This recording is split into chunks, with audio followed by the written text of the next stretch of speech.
ধরে এনে প্রশান্ত মহাসাগরের সবচেয়ে গভীর জায়গা মারিয়ানা ট্রেঞ্চের উপর যদি ছেড়ে দেওয়া হয়, পুরো পাহাড়টা পানির নিচে তলিয়ে যাবে।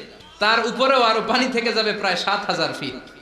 এই পৃথিবীর দ্বিতীয় গভীরতম মহাসাগরের নাম আটলান্টিক মহাসাগর। এই আটলান্টিক মহাসাগরকে ক্রস করে ইউরোপ থেকে আমেরিকায় যেতে হলে বিমানগুলো আড়াআড়ি ভাবে এই সাগরটাকে পাস করে যেতে হয়।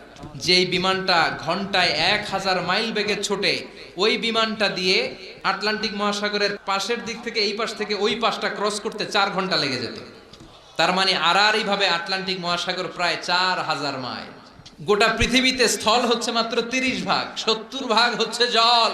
আল্লাহ বললেন, সাগরের জল নামক কালি দিয়ে গাছের পাতা নামক খাতার উপরে যদি আমার তাসবিহগুলো তোলা লিখতে শুরু করে দিস, তাহলে পৃথিবীর এই বিশাল মহাসাগরের পানিগুলো, যেগুলোকে কালির সাথে আমি উপমা দিয়েছি, এই কালি সব শেষ হয়ে যাবে। পৃথিবীতে যত গাছের পাতা আছে, যেগুলো যদি তুই খাতা বানালি, খাতাও ফুরিয়ে যাবে, ফুরাবে না।